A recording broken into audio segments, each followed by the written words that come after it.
Superior Tribunal de Justiça decide que motorista de aplicativo não tem vínculo empregatício e a ação contra a empresa deve ir para a Justiça Comum.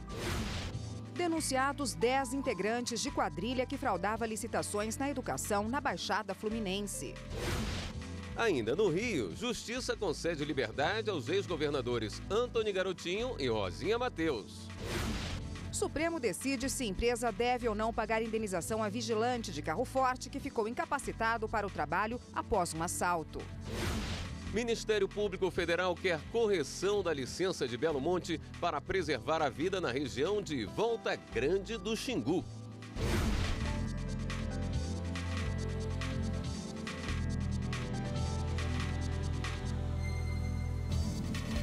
Olá, boa noite. Boa noite. O plenário do Supremo Tribunal Federal julga um recurso extraordinário apresentado por uma transportadora de valores. A defesa questiona uma decisão do Tribunal Superior do Trabalho que condenou a empresa a pagar a indenização a um vigilante de carro forte que ficou incapacitado para o trabalho. Nós vamos saber mais sobre este caso com a repórter Carla Lucena. Ela acompanhou a sessão e tem outros detalhes. Oi, Carla, boa noite. Olá, William. Boa noite para você. Boa noite a todos que nos acompanham no Jornal da Justiça. É exatamente isso. O plenário hoje deu início ao julgamento de um recurso. Esse recurso é da empresa Protege SA. Essa é uma empresa que ela trabalha com transporte de valores por meio de carros forte. E o episódio aconteceu com um dos vigilantes e durante um traslado desses valores aconteceu um assalto. Houve também aí uma troca de tiros. Ninguém ficou ferido, mas após esse episódio, o trabalhador então ficou incapacitado, ele passou a sofrer problemas psicológicos. Bom, hoje na sessão, e aí ele recorreu pedindo indenização da empresa e o Tribunal Superior do Trabalho decidiu que a empresa seria, sim, obrigada a pagar uma indenização a esse trabalhador. Mas a empresa alega que o TST não poderia ter determinado essa indenização porque a empresa não teve culpa por conta do assalto. Já o TST entendeu que a atividade de vigilante de carro forte é uma atividade de risco e por isso a empresa tem sim responsabilidade nesses casos. Vamos então acompanhar na reportagem como iniciou esse julgamento.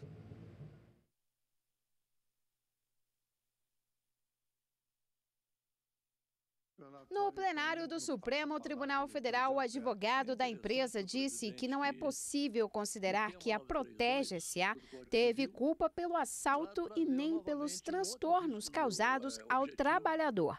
O empregado já recebe a indenização previdenciária. O empregado tem regulamentado em norma trabalhista constitucional a indenização. O empregado tem direito à periculosidade quando trabalha em empresa de risco. E, finalmente, senhor presidente, a legislação trabalhista não é omissa sobre a matéria. Por essas razões é que se pede o provimento do recurso. Já a defesa do empregado alegou que a atividade é sim de risco e, portanto, a empresa tem responsabilidade e deve indenizar o vigilante. É o empresário quem assume os riscos da atividade econômica. Não é justo, não é constitucional que as relações de trabalho fiquem ao desabrigo dessa modalidade de responsabilidade. Ao votar, o ministro Alexandre de Moraes considerou que algumas atividades trazem mais riscos e que esse é o caso dos vigilantes de carros fortes. Por isso, ele vê a necessidade de manter a indenização. No caso concreto, a atividade exercida pelo recorrido já está enquadrada na CLT como atividade perigosa, artigo 193, inciso 2º. Então, obviamente, aqui não há nenhuma, ao meu ver, não há nenhuma dúvida de que o risco é inerente à atividade de segurança patrimonial armado de carro forte.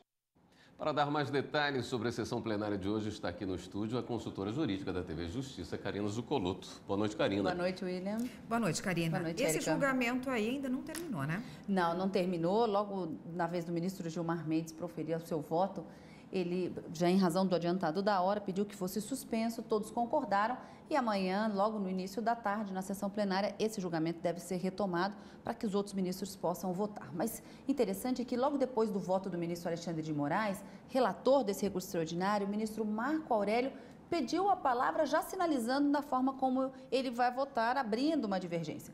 Para o ministro Marco Aurélio, a Constituição Federal prevê, além do seguro em razão de acidente de trabalho, uma indenização desde que haja dolo ou culpa do empregador. E ele não vê isso no caso concreto nesse recurso extraordinário.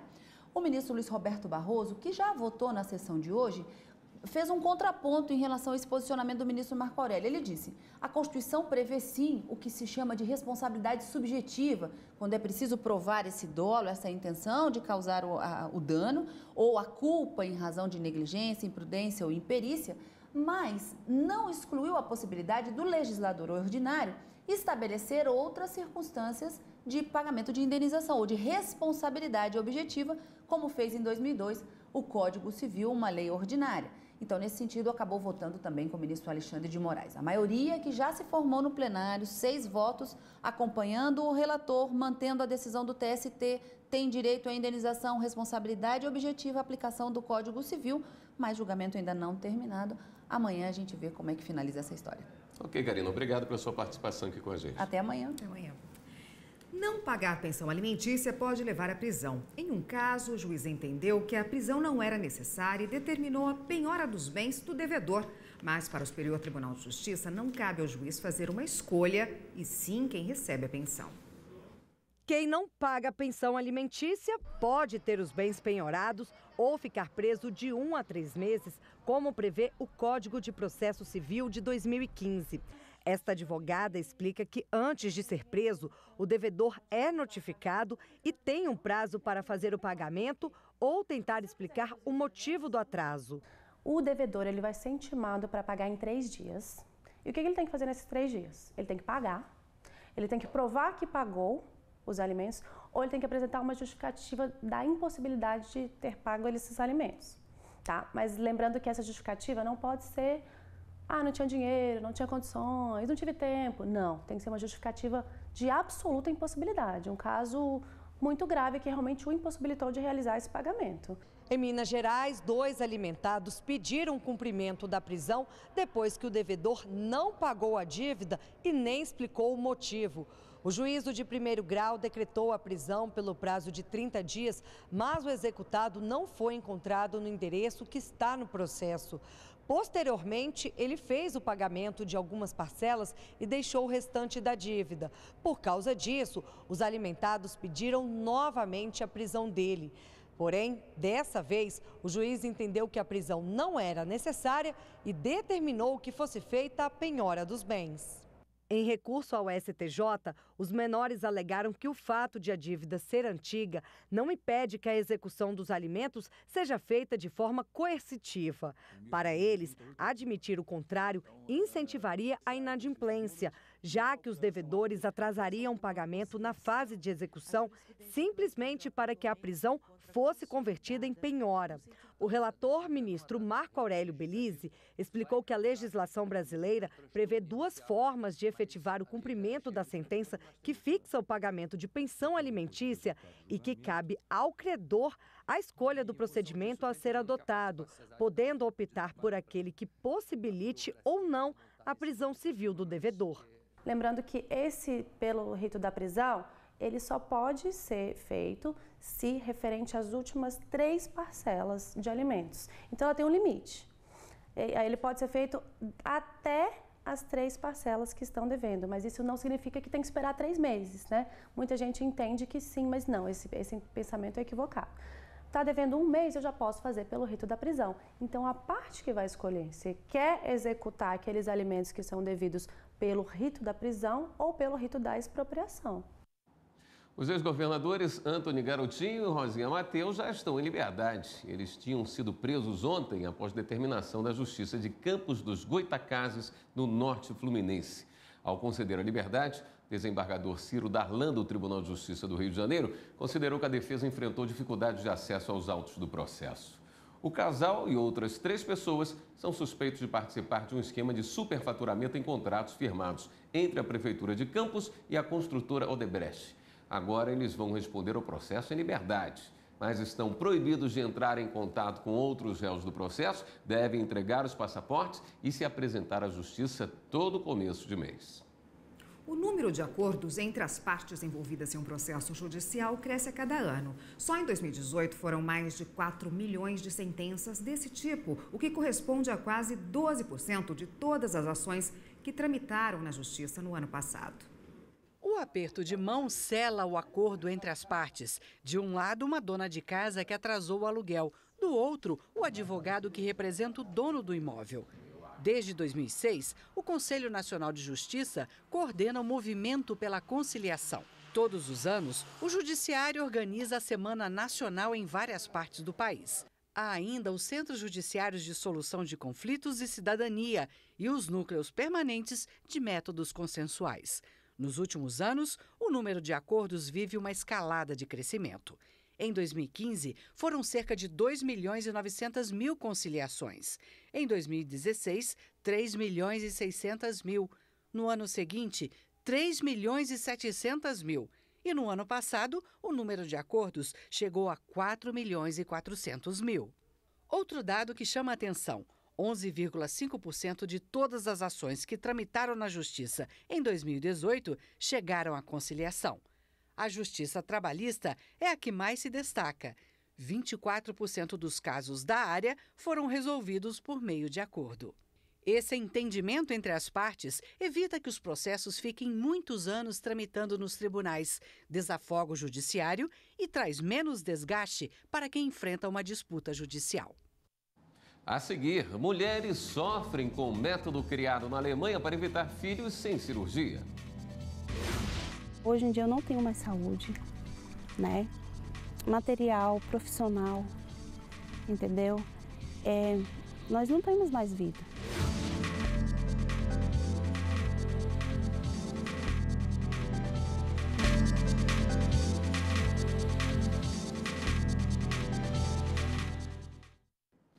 O Ministério Público Federal denunciou 10 pessoas que fraudavam licitações na Baixada Fluminense. O caso foi investigado pela Operação Ultraje em abril deste ano.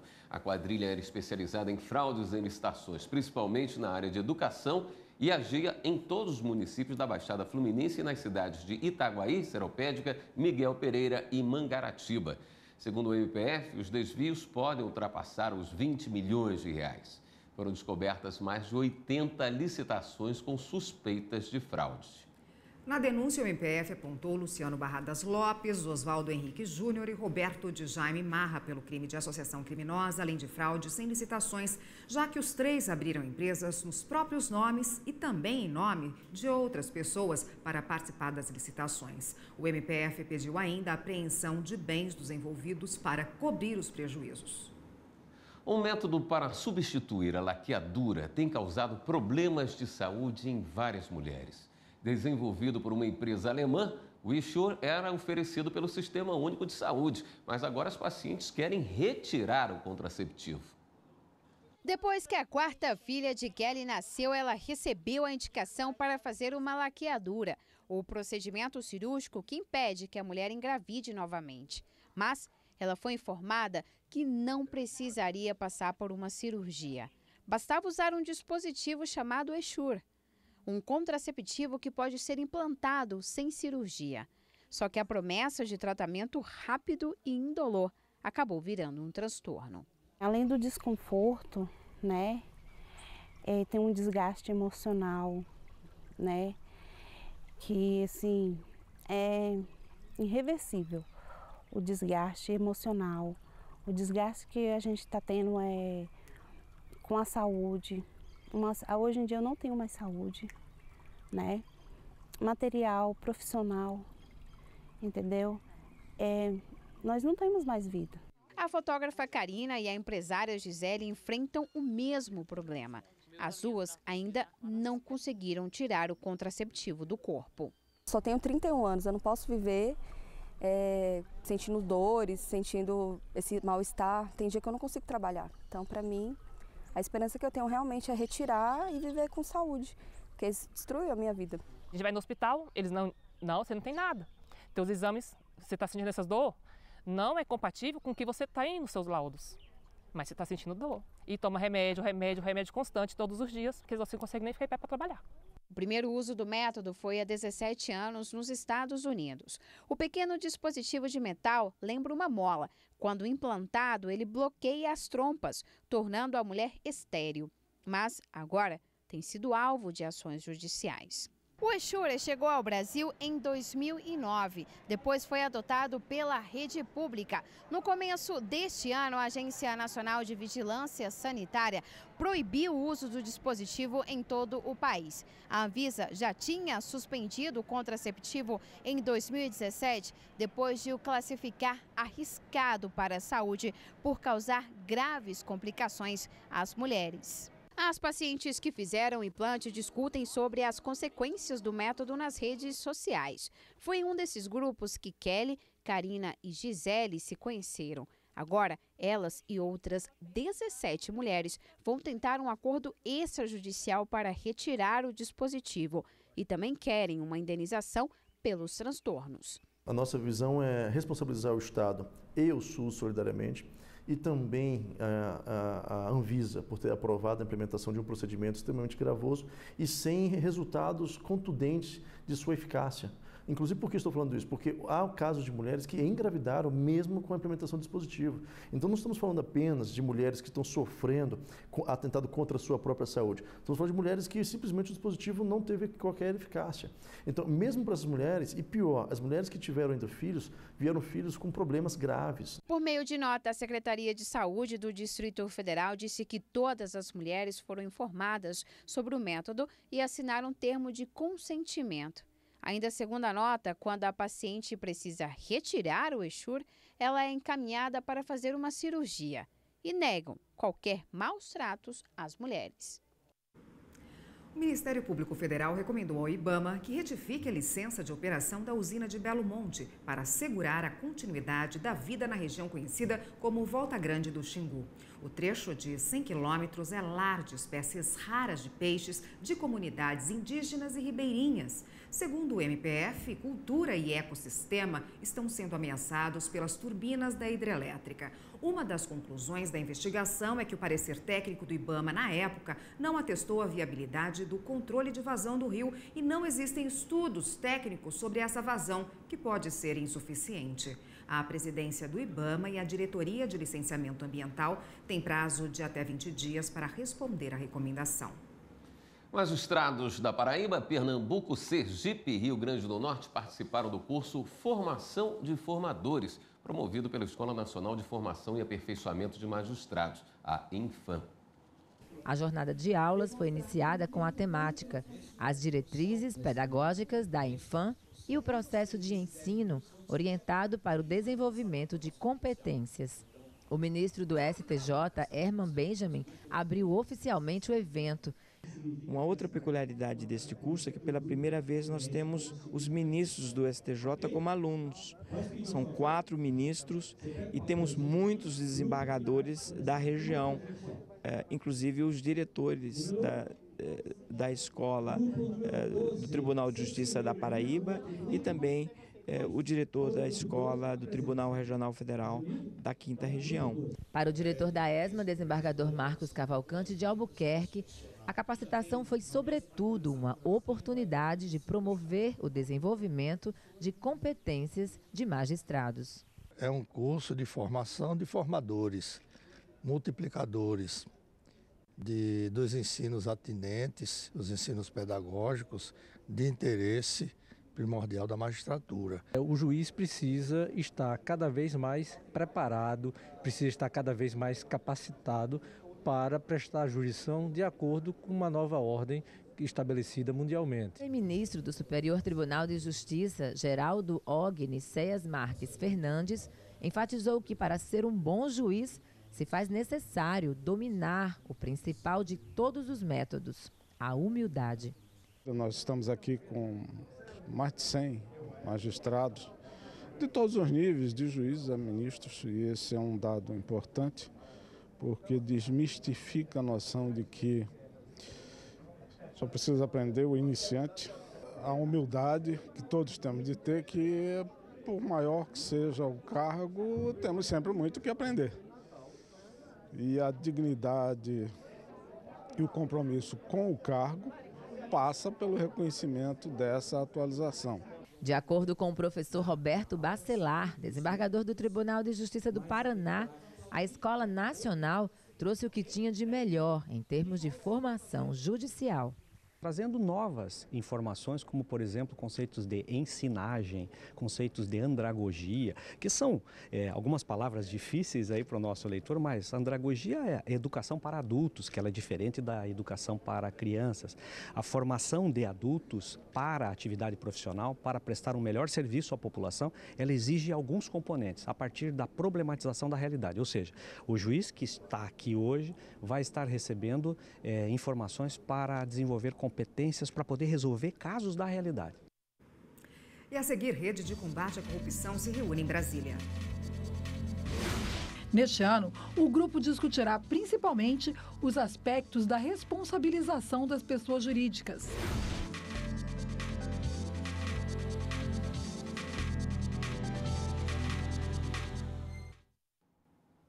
O Superior Tribunal de Justiça decidiu que os motoristas de Uber não têm vínculo empregatício e, por isso, não pode reivindicar direitos na Justiça Trabalhista. A decisão, publicada hoje, foi por unanimidade. O entendimento saiu em julgamento em que o STJ tinha que decidir qual ramo da Justiça deveria julgar um pedido de indenização feito por um motorista após o Uber bloqueá-lo por má conduta. O motorista processou o aplicativo na Justiça de Minas Gerais, alegando danos materiais por ter ficado impossibilitado de trabalhar. Mas a Justiça Comum mandou o caso para a Trabalhista, que também não se considerou competente para julgar o caso. Ao definir a competência da Justiça Comum para analisar o processo, o relator no STJ, ministro Moura Ribeiro, afirmou que os motoristas de aplicativo não têm relação de hierarquia com a empresa Uber, porque seus serviços são prestados de forma eventual, sem horários pré-estabelecidos e não recebem salário fixo, o que descaracteriza o vínculo empregatício entre as partes. Ele foi acompanhado por todos os demais ministros da segunda sessão do STJ. Vai até sexta-feira em Brasília a segunda reunião da Rede de Agentes de Combate à Corrupção Transnacional da América Latina e Caribe. O evento, que reúne mais de 60 agentes públicos de 14 países, tem como objetivo discutir temas-chave na luta contra a corrupção e o suborno transnacional como cooperação internacional. Neste ano, o grupo discutirá principalmente os aspectos da responsabilização das pessoas jurídicas. Trabalho consistente e a participação ativa de várias instâncias do Estado brasileiro nas discussões sobre o tema da corrupção fizeram com que o Brasil deixasse de ser visto como origem de corrupção transnacional para se tornar um dos países-chave na implantação de padrões de transparência e de combate à corrupção. Durante o encontro, a Procuradora-Geral da República, Raquel Dodge, falou do papel fundamental do Ministério Público Brasileiro no combate à corrupção, junto a outros órgãos de controle, de investigação e fiscalização, além da cooperação jurídica internacional e o engajamento de outras nações. Temos feito cooperação internacional com 83 países, a uma média de 2.000 atos de cooperação por ano. Uma cooperação necessária para troca de informações, para, dentro do marco legal, identificarmos qual é a prova de que uma empresa, uma pessoa jurídica ou uma pessoa física pratica atos de corrupção, de suborno, de forma transnacional. O ministro Wagner Rosário citou os dois grandes objetivos do encontro importantes para o combate à corrupção na América Latina e no Caribe.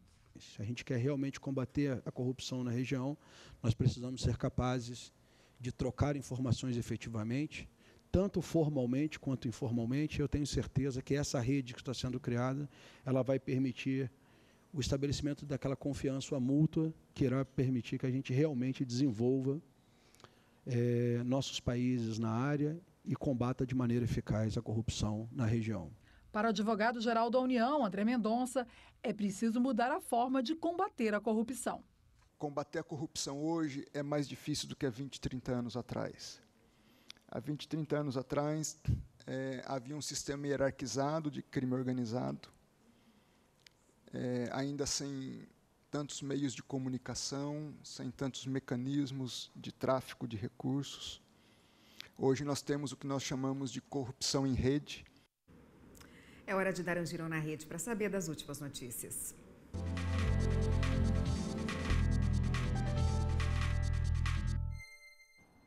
Vamos até a redação do Jornal da Justiça falar com a repórter Viviane Novaes, que é quem tem as novidades para a gente. Boa noite, Viviane.